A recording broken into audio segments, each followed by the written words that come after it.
at you with another episode of Tampa Bay Real Producers. I am fired up to have our guest here today, Mr. Jose Cardenas. How you doing, my man? Doing great. Thanks, dude. Thanks I am really excited to have you here. Jose and I just met actually last week at our MVP social.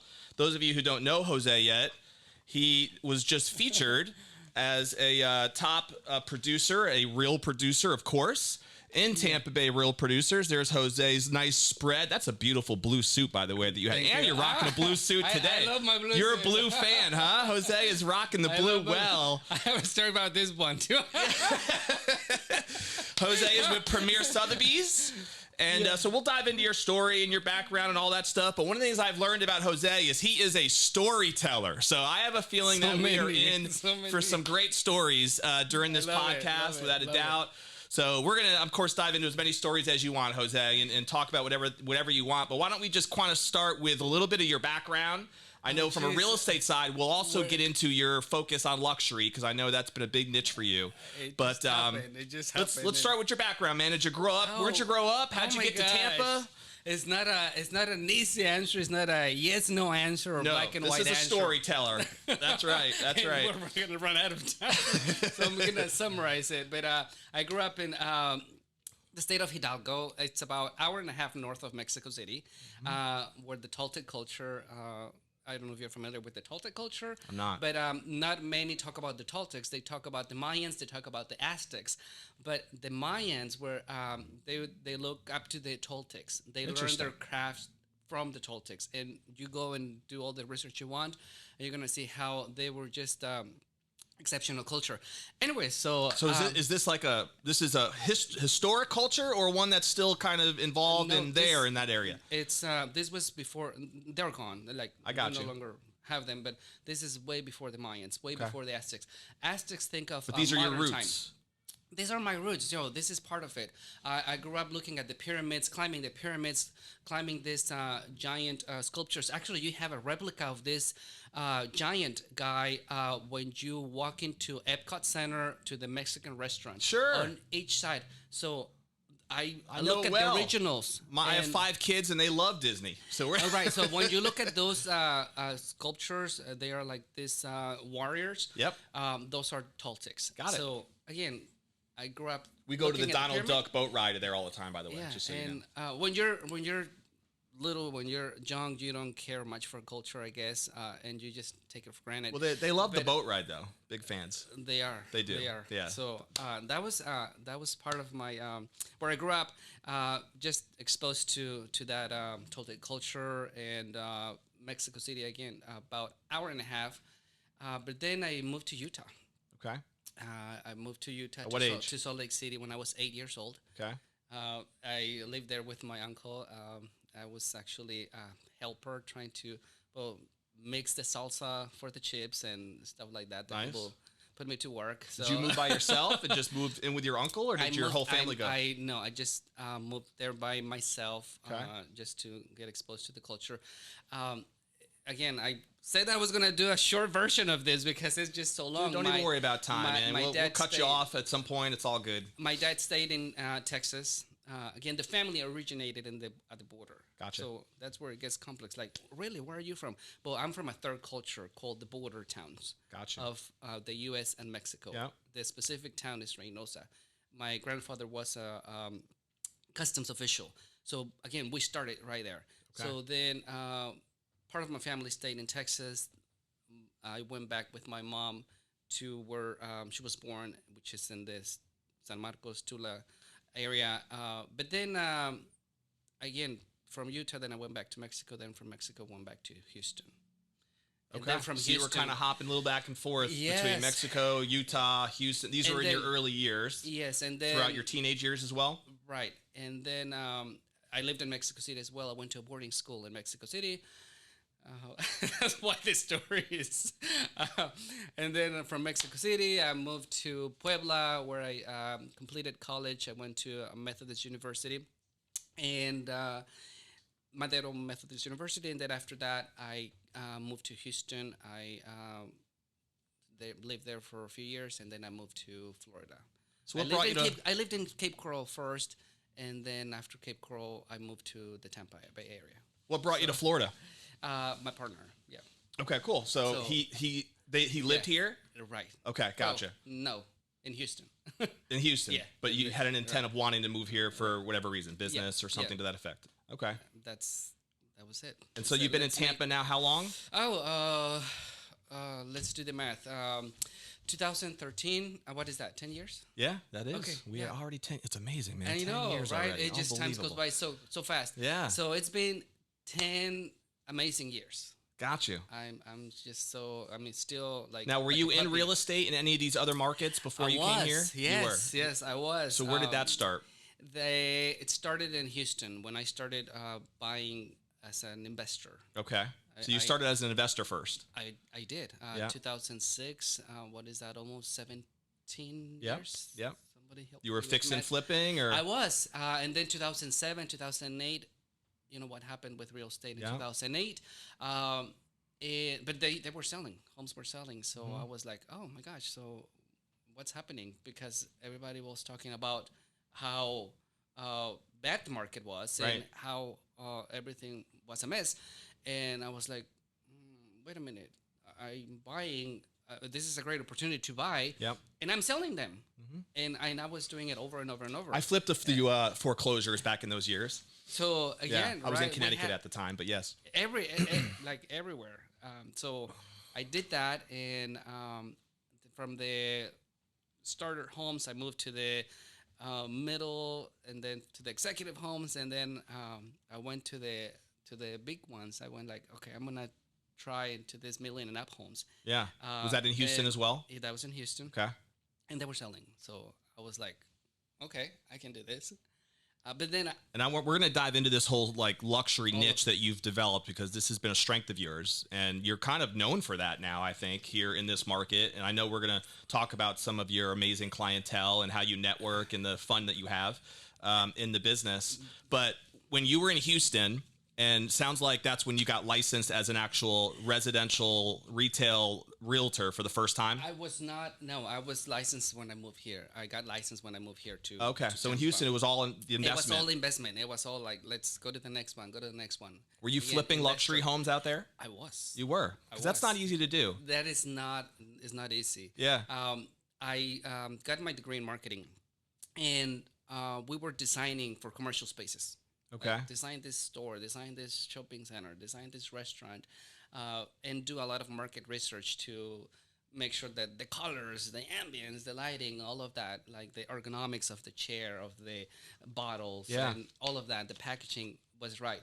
Well, commercial was not exactly as exciting as I wanted it to be, so I applied all of that into the residential, and that's when I started my renovation and design career, because to me it was, I'm designing for a specific purpose. When you bring function first to your space, everything else falls after. Don't think of, oh, let me make it pretty first. That comes later. You have to think of how I'm gonna make this an amazing functional space, chair, room, home, and then you can make it pretty. Then add the pizzazz. And add the pizzazz, right? I got you. And add the pizzazz that is gonna make sense. Yeah.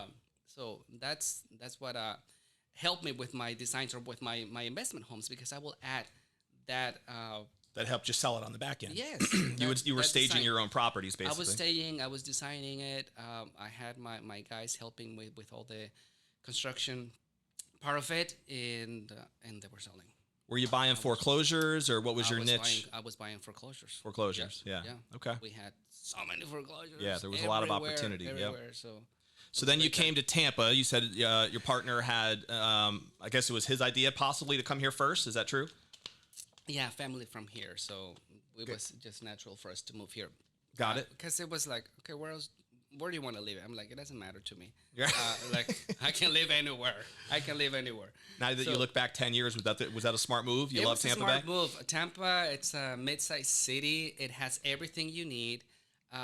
Without the craziness. Houston was a little Houston's a big market. It's the third biggest in the U.S., isn't it? It is. Or is it four? I think it surpassed Chicago. I saw somewhere. I'm not 100% sure. I haven't looked at those numbers, but last time I checked, it was the fourth largest city. Yeah. Now again, I don't know if we're now the third, but it's just such a large one. It is. But yeah. right when we were about to start our podcast, you were talking about all these stories that just come to mind, and Ryan was like, "Oh, let me press this button, let the help help." Yeah. And I started laughing because one of the stories that I remember when I was in Houston is I was late to meet one of my vendors. I bought this investment home in a beautiful neighborhood, in the most prestigious neighborhood in Houston, which is called River Oaks. Okay. Right, like if you just Google that neighborhood, or if you know, you know. That's it. That's I'm not gonna say anymore. We do have a Houston Real Producers, by the way, so we'll have to send this episode out that so way. for my Houston friends and family, because I still have a lot of family, I was there Sunday. There we go. Yeah, I went there just for You live such a jet-setting lifestyle. I went there it's for great. an evening just for my niece's quinceañera. Nice. In and out. Crazy. Then you go to London to see Adele. I mean, there's one thing after. It's hard to keep up with you, Jose. It is hard. I make it sound so amazing, but it's just how it goes. But I'm sorry, you were telling a story about Houston? I'm there. So I bought this house in this on Kirby Drive. This was I can't remember the year, but anyway, so I'm late for my appointment with this vendor, and I'm on the driveway, and then I see this dog by itself, and I'm a dog lover. I have dogs. I work for my dogs. That's the reason why I have a job. That's the only reason why I have a job. And I get out of my car, and I picked the dog, and I thought it was my neighbor. So I went into my neighbor's house. Now, this is early. This is around 7:30. And I'm knocking on the door, and like kind of upset. It's like, don't let your dog, because it's a busy street. And I'm there knocking on the door, and finally this lady comes out in her, like, I don't know, evening gown, whatever. And I'm like, here's your dog. Please be careful. This is a super busy road, and I'm late, and please take care of your dog. And then she goes, number one, who are you? I'm like, I'm your neighbor. Oh, by the way, just moved in. I bought this house. I'm renovating it, and blah, blah, blah. And she goes, well, number two, I don't have a dog. I don't own a dog. And then I go, well, can you hold it until I get back? Please take care of it. And she goes like, could you hold this random dog? Hold this dog. Babe, wait a minute. She goes, well, I guess I can. My help is not here. So that's where the word help comes from. My help is not here. That's hilarious. And this is one of those homes that they have help that wears uniform. Sure. Yeah. So she was like, oh, my help is not here yet. Anyways, we became best friends. We will go for walks on a daily basis. Thankfully, we have some of the best help that helped run this podcast. I know. Because Ryan Owens behind the scenes is my man. You guys, many of you know Ryan. He gets this thing humming. He gets everything up and running. He presses our buttons over here. He does all the magic behind the scenes. But God bless you, Ryan. God bless. Thank you. And, well, then this neighbor goes like, just after months that we became friends, then goes like, oh, come over after I'm done with my stretching session. I'm with my body.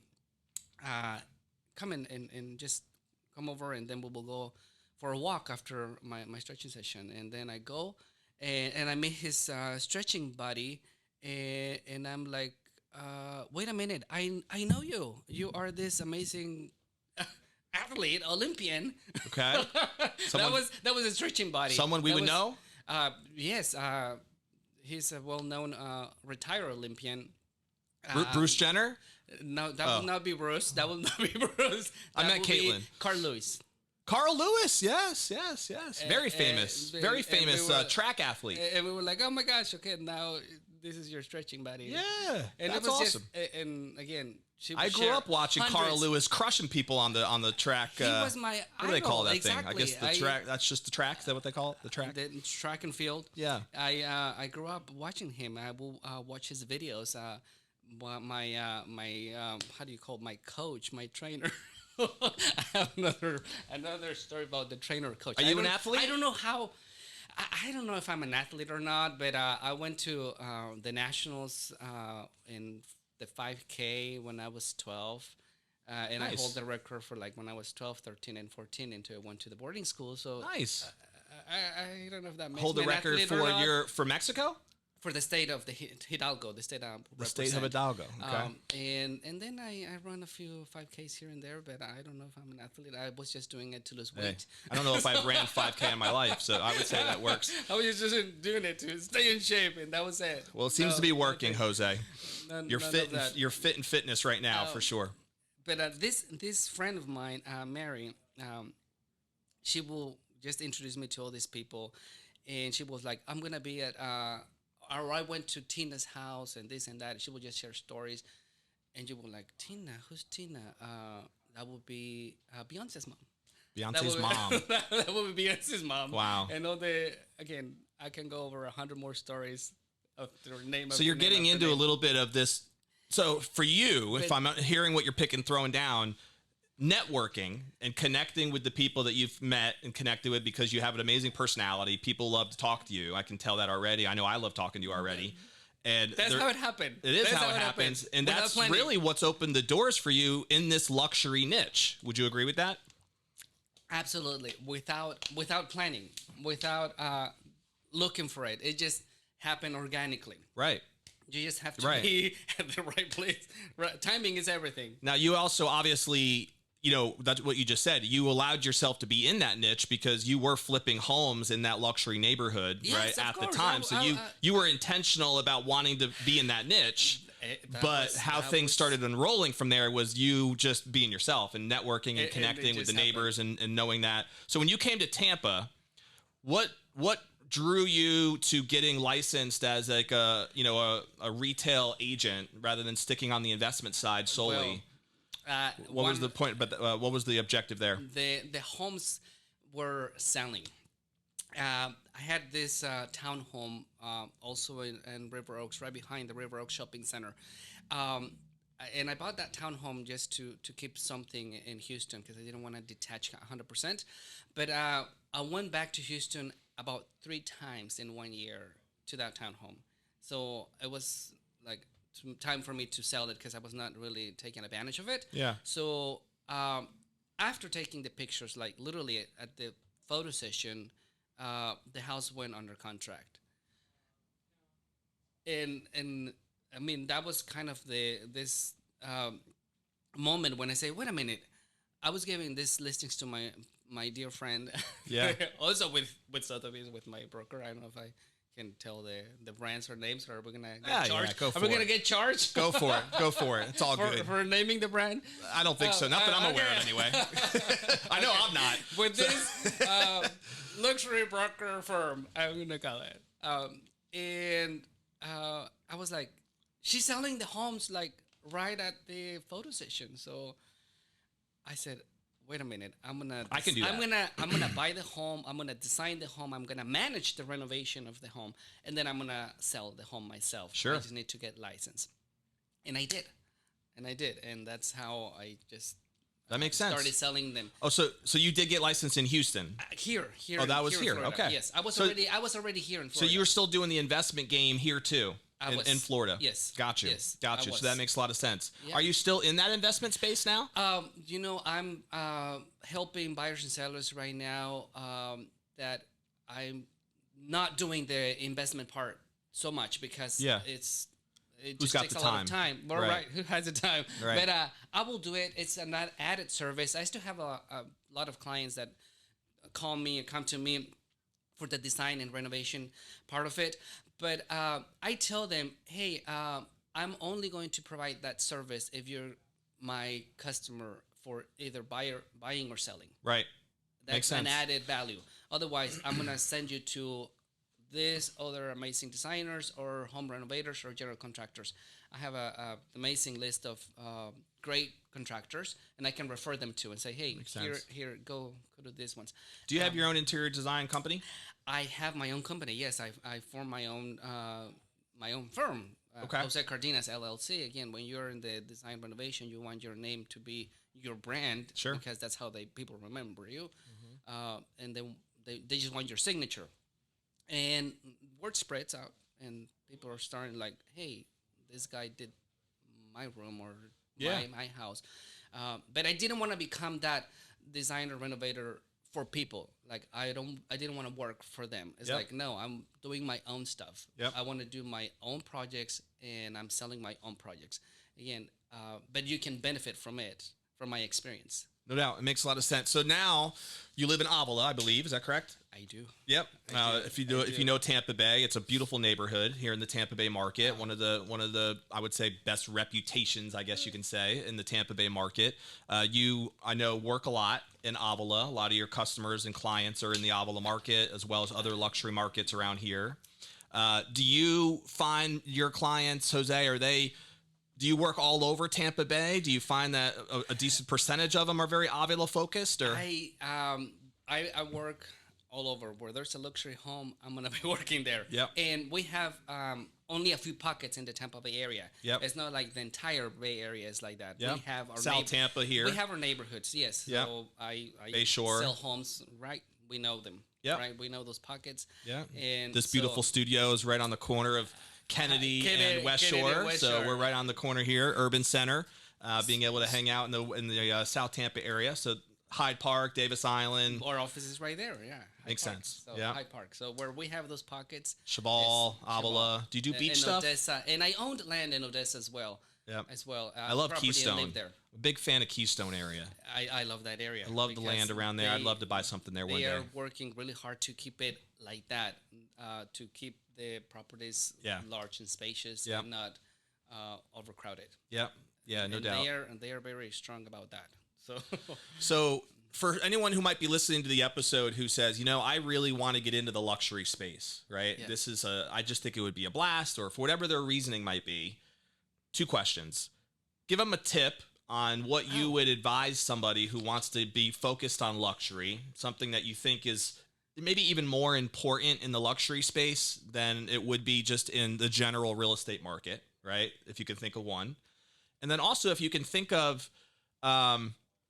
something that they're not, I think sometimes people from the outside think it's just all easy, right? Like, I'm just going to go deal with the more expensive homes because it'll be much easier. I'll be making so much money. But I think what a lot of people don't. Your job. When you're doing it right. Yeah. It makes. But I'm sure there's also challenges too, right? Like certain things that you've faced that were some unique challenges that luxury might also bring. And maybe I'm wrong, but I'm from who I've talked to, and I've interviewed a lot of luxury agents over the years, I've heard some of these different stories behind. Maybe that hasn't been your experience, but I'm curious if it has been. So can you share a tip maybe for someone about why luxury has worked for you? Maybe something that you think would help somebody. And has there been any specific challenges in the luxury space that is worth bringing up? There are always challenges, but the first thing that comes to mind is like you have to be an expert of your craft. You have to know your craft. People expect in and out, better than anybody. And I'm not just saying how to look pretty and open a door. That's not it. Mm-hmm. You need to know everything about that house, from the floors, where are they from the video, audio system. These homes are a little more complex than your average home. When was the system installed? Are we talking an obsolete system? About your appliances, about the different woods? Are we talking about maple, cherry, oak? What you need to know all of those materials, because once you know every detail about that house, it's going to give you this confidence. You're going to be so comfortable talking about it. Yeah. Versus it's going to show when you don't. It makes sense. It will. Yeah. So, because there are a lot of agents out there where they basically just open the door and let you walk around. And you need to know. Right. So be very comfortable about that. You have to know about you have to understand, not just know. You have to understand the lifestyle of these people that are able to buy million and up homes. By the way, in the Tampa Bay area, million and up is considered luxury, not in every market. Yep. Some markets are like that gives That's me not, a studio. That's a one-bedroom apartment in San Francisco, right? So here in the Bay Area, yes, a million and up is considered luxury. But you need to and know those of you who check it out, Jose's average is over $1 million. So if you really were to look into his numbers, you would see that he averages well over $1 million per home. I didn't know. Again, I don't follow and track my numbers because I just don't. Mm-hmm. I don't need to. But I learned that from the interview, from the when we were doing the magazine questionnaire. Gotcha. When they were asking me, what is the average? What I'm like, I don't know. Let me do the calculator. Let's find out. Let me find out. And I was there doing it on the phone together. Yep. So we learned that. We learned that. And anyways, it came up to I think it was 1.6 the average. Well, thank you for letting me know. Thank you. But those numbers don't drive me. I'm not looking for those. Right. They just they're good. Thank you. That's it. What else are they gonna do for me? Nothing. So you mentioned this idea of obviously knowing the house in and out, right? Knowing all the little details so that you can elaborate on those when you're talking to your client. Yes, I'm assuming your client base has got to have a little bit more of a sophisticated buyer, right? A sophisticated seller and buyer in terms of who you're dealing with in that level. They are experts at buying real estate. This is not their first home. Right. So you need to be super sharp with your skills, with all the paperwork part. That I'm going to put it on the side because by default, you need to know it in and out. I'm not going to talk about it. Yeah. Like you have to be an expert at that. Every line in that contract, you have to know it by memory, basically. By memory. Makes sense. But I'm talking about the lifestyle of the person you're trying to interact with. You need to understand where they're coming from, what are their goals and dreams, and what's the purpose of why they want to be in that house or city. Mm-hmm. And there's a reason. Yeah. It's not just, sure, I want to just spend 2, 3, 5 million because I can. Right. There's a specific reason. You have to understand their needs. And what's the story behind the move, right? That's true. Behind the buy or behind the sale. Yeah. And be 100% authentic. If you don't know, just learn it. Go and learn and follow somebody that does. Yep. And learn it. I think that's. Do you have I don't know how much you want to talk about some of the famous clientele that I know that you work with, because I know that you have a pretty, you seem to be a master networker when it comes to how you've built your clientele base. But again, I want to open it up a little bit for you to tell a story or two about your clientele, some of the experiences that you've had or seen. It could be funny stories, could just be something that was surprising to you, whether that would be Avila related or something else related. But anything come to mind that you think would be worth throwing out there? Well, a day in the life of Jose Cardenas. I don't know if I can. I can tell you the story of how complex it was to follow this billionaire with a B that bought this house. It was closing time. And we were trying to coordinate. Hey, you need to sign the paperwork. And the seller was also a famous baseball guy. So just try to put those two together. Okay. I was representing the buyer, not the seller. Yep. But the seller himself was a complex situation. They were going to be landing that day of closing somewhere else, and this buyer was in the middle of the ocean on this on the Atlantic side. Mm-hmm. It's like, can you make it a little? You need a real good mobile notary, harder? Huh? So it was that. So situations like that happen, and you were like, what do you do? Just coordinate your mobile notaries, and you got to be a problem solver, and that's what you have to do. Come up with solutions right on the spot. Because that's let me ask you a question. What type of a closing gift do you give a billionaire client? You know what? Here's the thing. That is so hard. My love language is not through gifts. Okay. I'm going to give you 100% of me and more. My time is going to be my gift to you. You're a quality time guy. My presence with you is going to be my gift. Mm-hmm. And I hope you can remember our time together and the way we feel each other. I mean, that didn't sound right, but the way we to enjoy our company. Yeah, you're a quality time guy. Yeah, exactly. That's what it is. I love that book, by the way. Seven Love Languages. You got to read that book. Classic. They do have to express their love through something tangible. Right. To me, it's like, I'm gonna give you my 100% and more. When you have it all, when I see you packing and struggling, why do I need to bring you a basket? Right. When I see that your cellar is 10,000 bottles, why of wine? Yep. Why do I Yeah, you see what I'm saying? Do you find, Jose, that most of your clients, or some of them anyway, are because you're really good on focus on the relationship side, right? I do, but food. I want to say really quick. Food ahead. is how I also express. Food. I don't cook. I mean, but we all I'll know take how you to a important nice that is. restaurant, to a super nice restaurant, and So then we'll tickets to have a dinner restaurant, together. food. Let's go eat and Break bread. yeah, Yes. yeah. Enjoy. It's I get like, it. Hey, let's build that relationship. Has to be an authentic, real relationship. No doubt. I'm not just like here. This is my worker guy. It's like no, go find somebody else. Do a lot of your clients buy and sell all over the country? Do you find that a lot of your clients buy and sell all over the country? All over the country. Yes, yeah, they do. I'm working with one that wants to relocate. Not relocate. I don't know if that's the word because this will be house number 4. Right. They already have Add a to the house. portfolio. Yeah, it's like, I want a house there when I go and visit. So can you find me something within the 5 to 8 million? I'm like, okay, I can try. And that will be house number 4. And I'm like, all right, that's fine. Do you also work in other? Are you licensed in other states as well? No, I'm not licensed in other states. Okay. But the beauty of our brokerage firm is that we have network, an amazing network. Yep. Like no other. Yep. Like no other. I'm gonna say that, like just bluntly.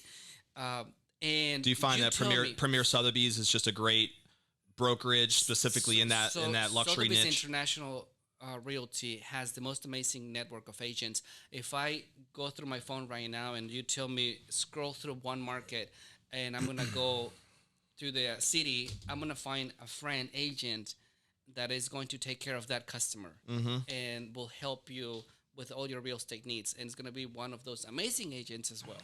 Makes sense. Yeah, it's good to have that all network. over the world. Right. It's not just in one country.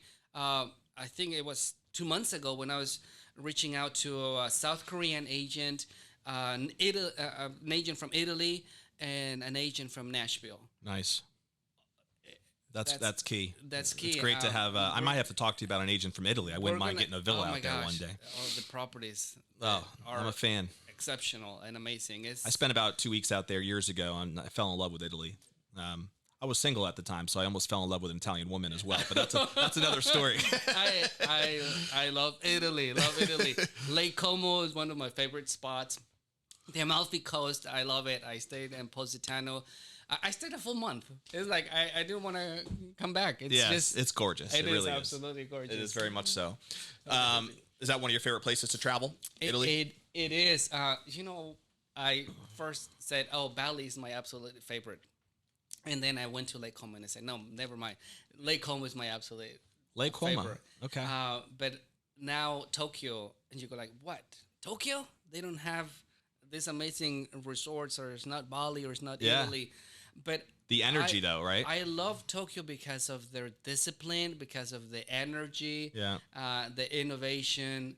They are so organized. Yeah. And and it's a clean city too, isn't it? It is a super clean city. Yeah. I was at this food festival outside the museum, and they have over 30 million people. Just think of that. That's amazing. Just think of 30 I grew up next to New York City, and there's like 12 million in New York City. Think of 30 million. I can't even fathom. We go to this food festival outside the museum, and I order something that I didn't understand. Like, I hope it's good.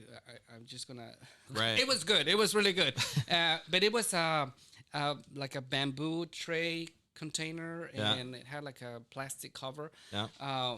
Trash, right? So I was like, okay, now I'm done with my food, and where do you are a bit of a foodie, aren't you? I was trying to find. I think I am. A little bit. I was trying to find a trash can, and it was super clean. I couldn't find it. They are so disciplined about that.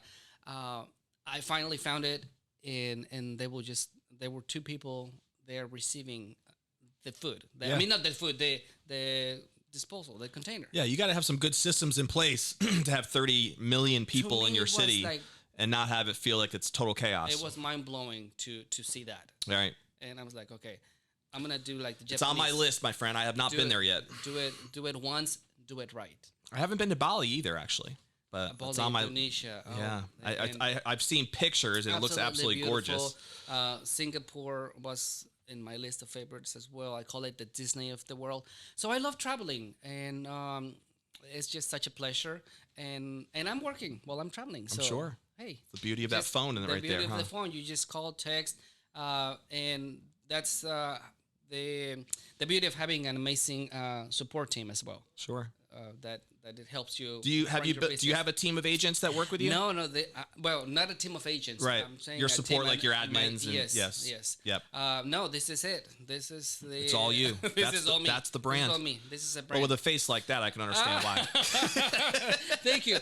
I always tell people. You're the storefront. Yeah. You're the storefront of your business. Yep. So you make the decision. You're gonna decide who do you want to attract. Yep. Who do you want to sell to? There's a value-oriented stores, and then we have luxury stores, and everything in between. Yeah. So you are in control of who do you want to cater to. For sure. And this is the front store from head to toe.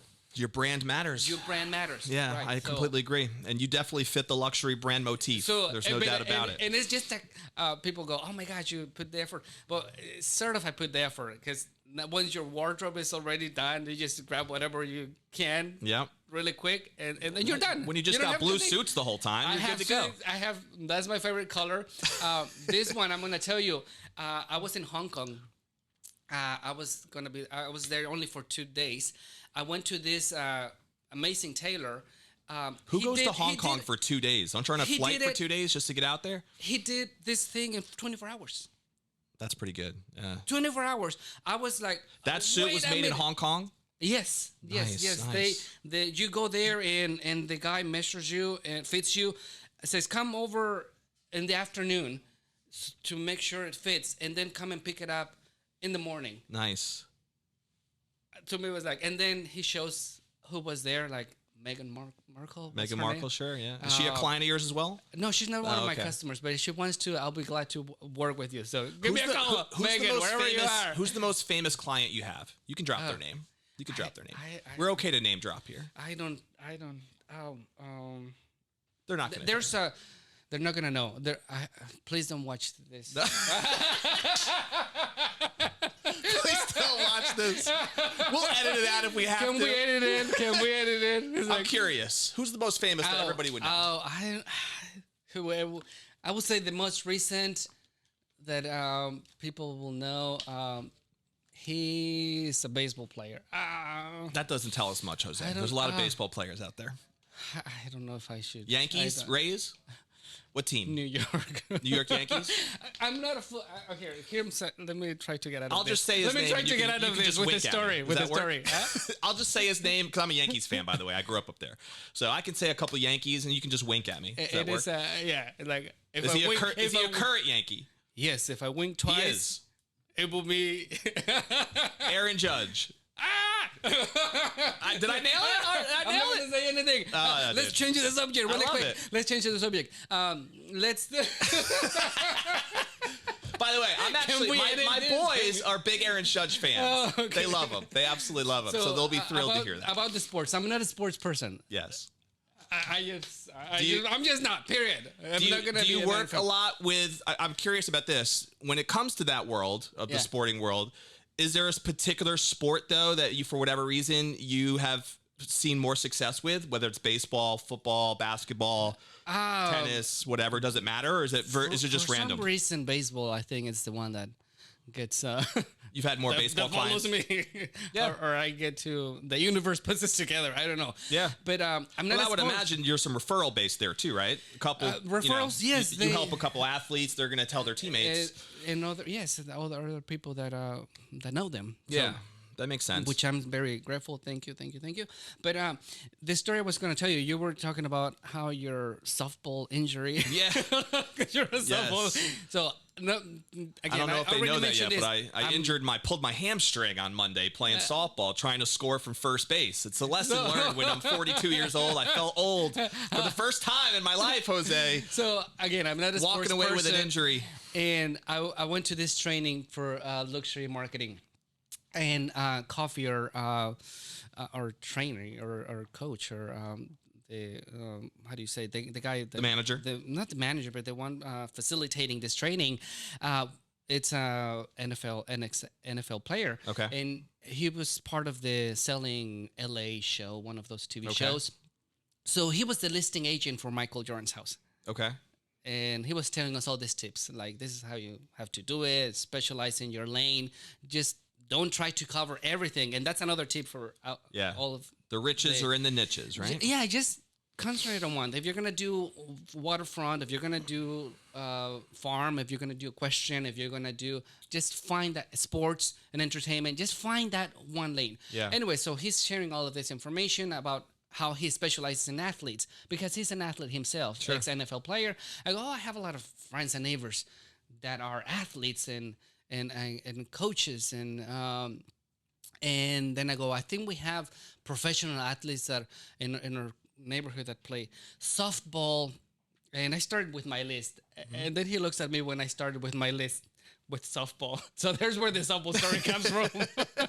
He didn't say anything, but he probably just looked at me like, I couldn't think of the famous softball players, huh? Yeah. I mean, Jenny Finch comes to mind. I don't know about you, but yes. We have in our neighborhood this also very famous, I call him trainer, and this family goes like, it's a coach, it's not a trainer.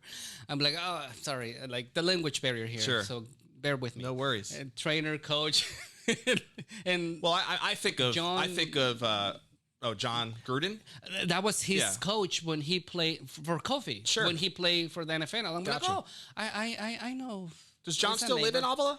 Because I know he's been all over the country. He is there now? Yes, he's there. I always think of Tony Dungy when I think of Avila. Like, I just feel like his face like represents the community. Represent the community. Yeah. We have his son Eric has been featured by our magazine before. I remember. I saw it. Hey, Eric, we went to lunch and a common friend of us put us together. Say, you guys have to know each other because you're going to be doing business together. Yeah, I'd like to meet Tony one day. He just seems like from a distance a good guy. Like I feel like I would have a great conversation with him. And funny thing, about 2 weeks ago, one of my neighbors that volunteers for this community, for this organization that helps high school students to get to college when they need that last push to get there. She volunteers. My friend came, and she asked me, "Hey, can you?" Or not ask, but she sent an invitation. Hey, for those who want to participate, this is what I'm doing, please. And Tony is part of that organization, so he's always. He seems like he's pretty involved in that stuff. Very involved. So our boys play baseball at Idlewild, the church on Dale Mabry, and I know Tony's a member there, and he helps a lot behind the scenes, I know, with some of the athletic programs that they have over there. Right. At Idlewild. So don't necessarily put it very active in the community. Publicly out there when you're doing something good, but for sure. Just kind of behind the scenes. Yeah, no doubt. I like that part. When he doesn't broadcast it. I think he just does it for the right reasons. I don't know. Right. I just give it more credit when you're like, hey, this is what I'm doing. Nobody needs to know. Totally. But I'm doing something good for the community. No doubt, man. So. It just seems like to me you're having a blast doing your job. I enjoy do you feel that way? This doesn't feel like a job. I have fun every day, and it's in my website. It says there, if it's not fun, why bother? That's right. That's right, man. Why bother? You got to make life fun. Why bother? It's like, go find something else. That's why I do these podcasts. I don't know if anyone ever watches these, but we're having fun. I just have a good time, man, hanging out. Call a friend. Let's talk about anything that comes to mind. That's right. That's right. And who cares who's watching? I enjoy it. It is a lot of fun. And just learning, about people like you and your story, and I enjoy it. It's a blessing. It really is. Do you miss the investment side at all? Is that something that you dabble still with at all, or want to, or do you miss it, or not really? It's there. It's still. So you still have it part of your portfolio. It's still there, but not as active, not as the main. Yeah, I got you. As the main. Makes sense. Consuming part of my business day. Cool. So. Well, we are probably running up on time, but we're not done yet. We're not done yet. I'm going to ask you a couple more questions. I thought we were about to start. We are just getting rolling here. I did want to. You mentioned something about a softball story with Michael Jordan. Well, that's what I was telling you. That this coffee, right, from an NFL player who was the listing agent for Michael Jordan's house in Chicago. Okay. Is the one that, again, that was it. I didn't meet.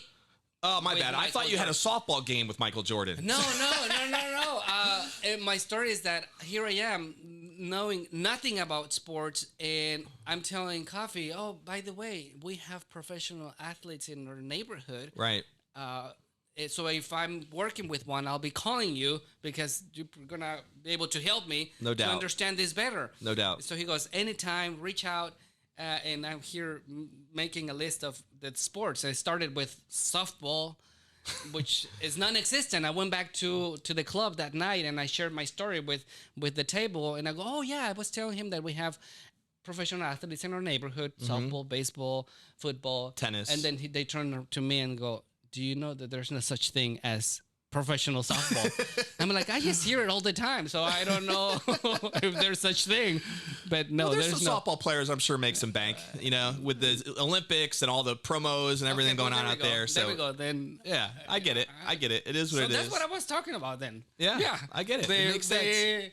Olympians. The Olympians. That's right. That's what I was thinking. I'm going to ask you a couple rapid fire questions just about you. Okay, so that people okay. can learn a little bit more about you.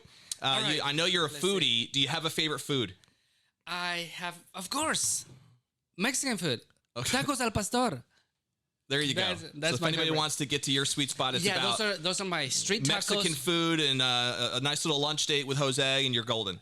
Yeah, and that's a food truck, by the way. It's not this super fancy restaurant. You will see me. I will stop on the middle of the road if there's a food truck, and I will go, hey, do you have tacos al pastor?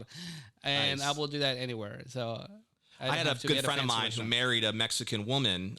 They got married in Querétaro, and I was in the wedding. That's so an hour and a half from me. Yeah, from my mom's house. I had such a great. I'll tell you this one story. I'll share one story real quick. So I was in the wedding, like I said, and I was really the only gringo at the wedding, right? Yeah.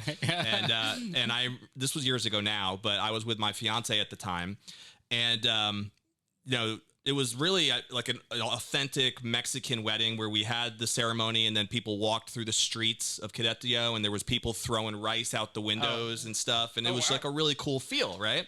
And so we get to the place where it's like an outside open area, like you kind of imagine with a lot of, I view like Mexican outside lounges where it's just everything's outside and beautiful.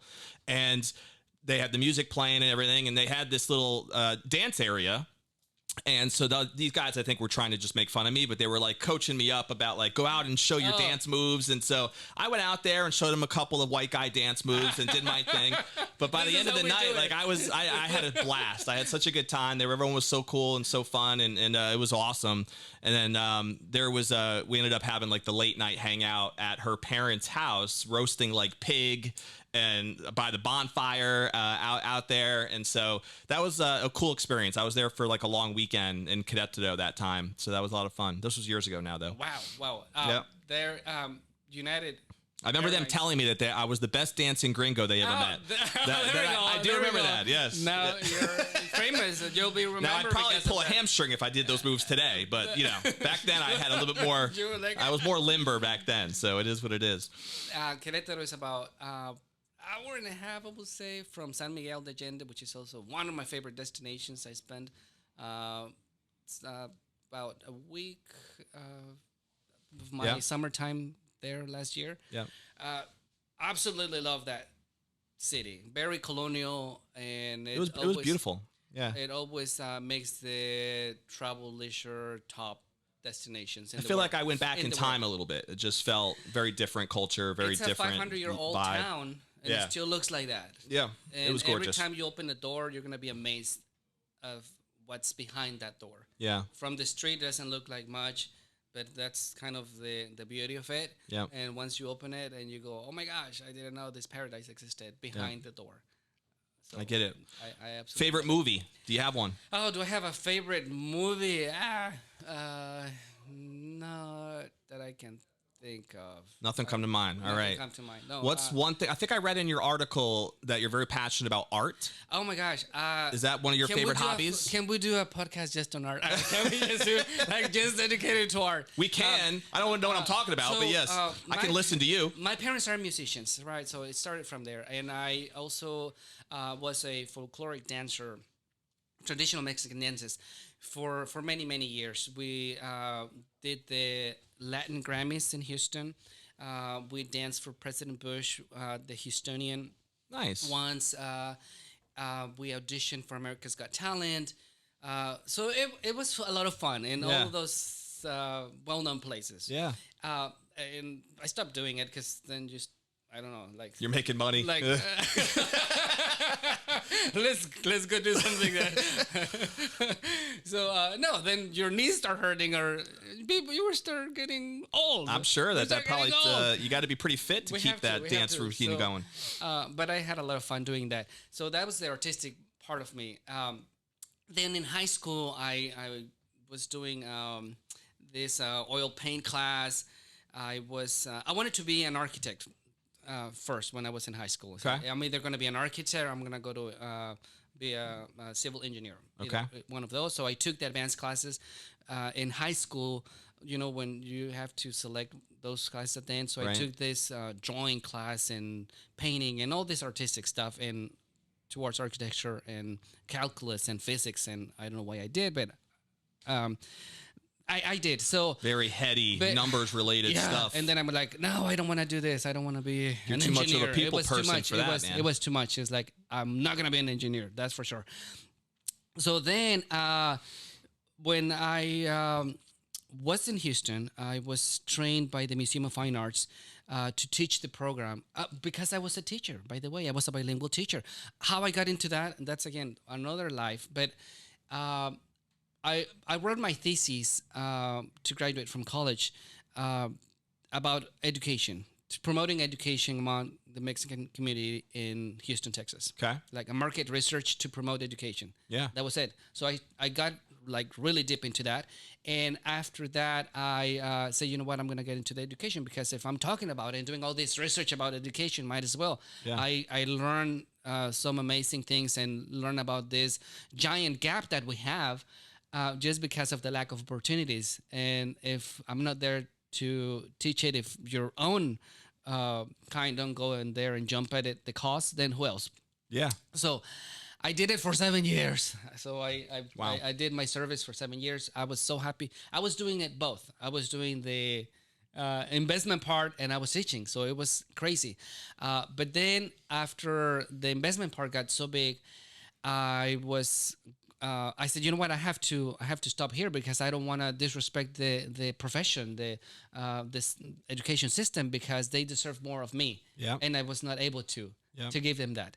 So when I was doing that, I think you found your niche, man. I think the path you've taken has been the right one for you. Did. Yeah. So when I was teaching, I was always incorporating art into my lessons because you can teach any subject. What type of art? Anything in particular? Any art. Okay. You can do it with any art. But the program used canvas and just more of your that type of art, paintings. not necessarily dance or theater or any of those other arts. But do you have a favorite between painting, dance, music? Is there a particular type of art that you're most passionate about?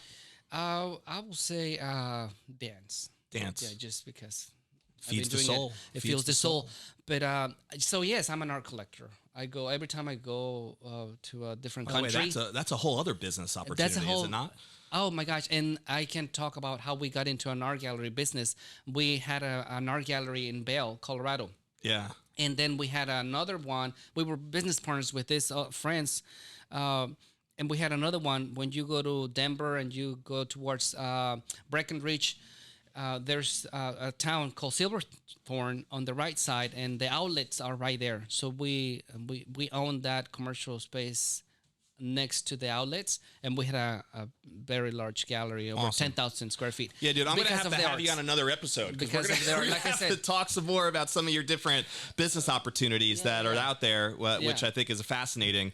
We're going to wrap up with this question, okay? I always like to ask this to... I just think it's a good way to put a bow on our episode, which is when you think about the legacy, right? At one point, you're going to maybe be done with real estate, maybe not. What would you want to be known for, Jose, years from now when you're rocking on your wheelchair, or, your rocking chair, your beautiful estate, looking back to all your experiences? What do you think's most important to you as far as what you'd want your legacy to be known for? Oh, geez, that's something quick that comes to mind. I would say families enjoying their time together, enjoying their space where they can dream about life, where they can see life happening, and this family sharing, hey, this guy help a little bit. This guy help us found this amazing living room where we're sharing these memories. Or look at the picture of 5 years ago when we had that party. See that patio? Yeah. See that pool? Jose was a part of that. Or I will say that's what comes to mind. Just I get really quick. Well, that's very much obviously aligned with your current, mission and your current work day to day and what you bring, the service and value that you bring to the table. So it seems like you're living that legacy as we speak. I think family is the most important thing in the world. And family starts at home. Amen. So what an honor to have this as your job, to help find people's homes, right? Yeah. To find those homes. No doubt. Where you couldn't be much more personal involved in their day-to-day lives, isn't right? It like that's the it's an integral part. It's the nucleus of our society, where you again share all the most intimate moments and experiences with your loved ones. It starts there. So when you understand that, you're not just selling bricks and sticks. You're not just selling a piece of land. You're not just doing a mere transaction. No doubt. And it's not just another customer or client. It's like you're helping. You're shaping their lives, their dreams, their visions. Yeah, exactly. I get it. You have to see that big picture.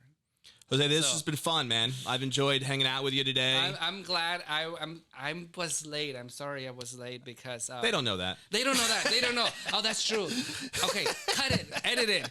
But edit it. But no, because I was just crazy busy with other family things. I'm glad you were able to make it. If people want to reach out to you, what's the best way to hook up with you? Sure, call me. Instagram, phone number. Call me. Where do people find you? How does this Facebook thing works? I already reached the 5,000. You got too many friends. Yeah. Too many friends. No, but if like for those that don't find anything interesting in me, can they unfriend me if they don't find me interesting? Absolutely. If you don't like Jose, unfriend him because he got more people that want to hang out with him. Because I need room for the new friends to come, right? Is that a request? How do we make that? But follow me on Instagram. I think I have first world problems, Jose. I have Instagram available. There you go. I have LinkedIn. I have Twitter. It's just your name? Just your name? It's just my name, Jose Cardenas. Yes, josecardenas.me. There you go. And Jose with a J, J-O-S-E. Like my banker, really, like this is a true story. She calls and she goes, repeat your name, Jose. And she was H-O-S-E. I'm like, no, ma'am, that will be Hose. I'm Jose. Like, this is my banker. Like, this is my banker. What's wrong with you people? Well, you're definitely a storyteller, and I'm sure that we're going to have you on another episode one of these days. I actually want to invite you, too, to join us for one of our Tampa Bay Real Producer panel events. Oh, what? We're going to do a selling luxury real estate one later this year, and you're definitely going to be on my list. So I'll reach out to you for that.